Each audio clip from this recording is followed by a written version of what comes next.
आज हम प्रश्न संग्रह 3 में वर्गमूल ज्ञात करेंगे। तो वर्गमूल ज्ञात करने के लिए हम ये जो विधि है पहले हम जो पढ़ चुके हैं, जिस तरह से हम अभाज्य गुणनखंड निकालते हैं उस विधि का इस्तेमाल करेंगे तो वो आसान पड़ेगी। तो अभाज्य गुणनखंड कैसे निकालते हैं आपको पता ही है। यहाँ पर 625 इस तरह से लिखेंगे और इसकी इकाई के स्थान पर कौन सी संख्या है? 5 है। 5 है अर्थात ये पूरी जो संख्या है 5 से विभाजित होगी। तो 5, 5 एकम 5, बचा कितना? 1 और 2 यानी कि 12, 5 दूनी 10 और 5 पचे 25। फिर 5 है यहाँ पे तो फिर 5 से जाएगी, 5 दूनी 10, 5 पचे 25। फिर 25 है, 5 पचे 25, 5 एकम 5। तो जब तक 1 नहीं आता है तब तक हमको करना है। यानी कि हम किस तरह से लिख सकते हैं कि 625 बराबर क्या कर सकते हैं? ये 5 गुणा 5 गुणा 5 गुणा 5, 5 गुणा 5 गुणा 5 गुणा 5। अब हमें क्या करना है? जोड़ी बनानी है। अब यहाँ पर एक जोड़ी, 2 जोड़ियां हो गई। तो यहाँ 5 2 बार है तो 1 बार लिखेंगे। फिर बीच में गुणा का चिन्ह, यहाँ 5। तो कितना हो गया? 5 बचे 25। अर्थात उत्तर में हम क्या लिख सकते हैं कि 625 का वर्गमूल, ये वर्गमूल का चिन्ह है, इस चिन्ह को कहा जाता है वर्गमूल। 625 का वर्गमूल कितना है? 25। दूसरा उदाहरण भी देखते हैं हम। दूसरा है 1225। तो 1225 के भी यहाँ पर हम इस तरह से निकालते हैं 1225। तो यहाँ पे भी 5 है इकाई के स्थान पर, तो मैं क्या करती हूँ? 5 से भाग देती हूँ। 5 दूनी 10, बचा 2, फिर 22, 5 चौक 20, 5 बचे 25। फिर किससे दे सकते हैं? फिर 5 से दे सकते हैं। 5, 5 चौक 20 और 5 नम 45। अब 49 है, 49 केवल 7 की पहाड़ी में जाता है। 7 एकम 7, 7 सती 49, 7 एकम 7।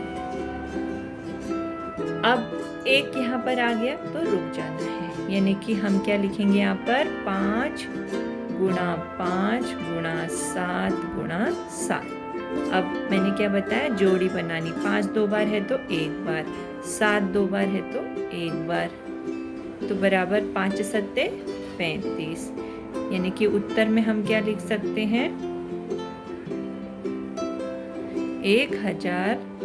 1225 का वर्गमूल कितना है?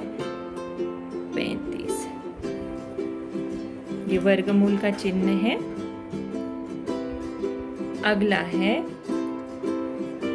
अगला सवाल है तीसरा, 289। अब 289 जो है वो, उसका भी हम यहाँ पर 289 केवल 17 के पहाड़े में जाता है। 17 एकम 17, 17 सत्ते 119, तो 17 एकम 17। तो यहाँ पे 1 आ गया तो यहाँ पे रुकना है। बराबर 17 गुणा 17।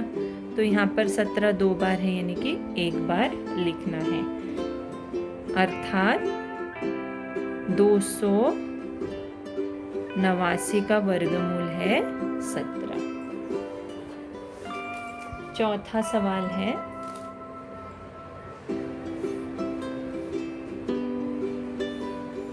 4096। 4096 का भी यहाँ पर निकालेंगे हम।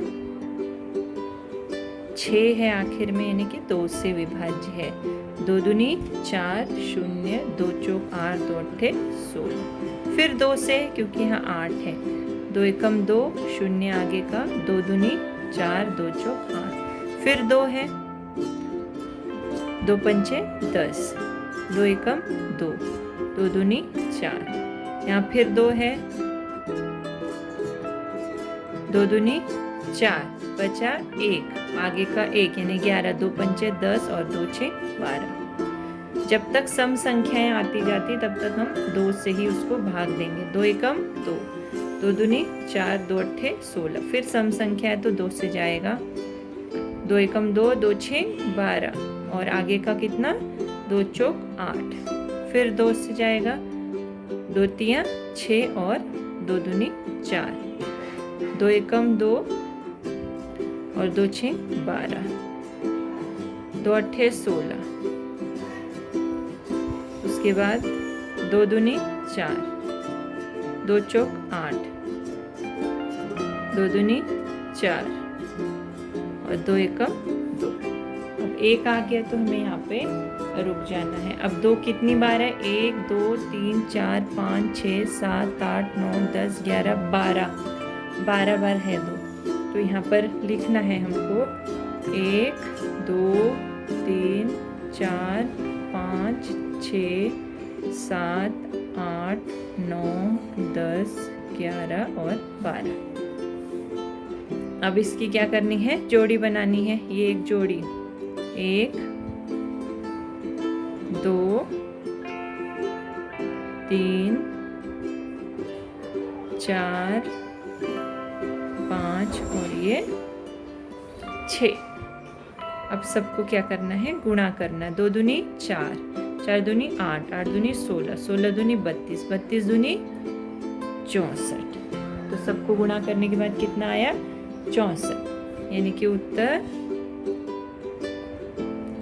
4096 का वर्गमूल बराबर हो गया 64। अगला है और आखिरी सवाल है चौथा, 1089। 1089 है। यहाँ पे 9 है, 9 तो 2 से तो जाएगा नहीं। 1089 2 से नहीं जाएगा तो हम देखते हैं 3 से जाएगा। 8 और 1 9, 9 और 9 18, 18 में 3 का भाग जाता है यानी कि 3 में जा सकता है। 3 तिया 9 और आगे का क्या बचा? 1 और 3 छेक 18 और 3 तिया 9। फिर 3 से जा सकता है, 6 और 3 9 और 12, 3 एकम 3, 3 दूनी 6 और 3 एकम 3। अब हमें पता है कि 11 जो है वो 11 का वर्ग है 121, तो 11 121 और 11 एकम यहाँ 11। तो यहाँ क्या लिख सकते हैं हम? 3 गुणा 3 गुणा 11 गुणा 11 बराबर 3 गुणा 11 बराबर हो गया 33। अर्थात इसका वर्गमूल क्या होगा? 1089 का वर्गमूल होगा 33।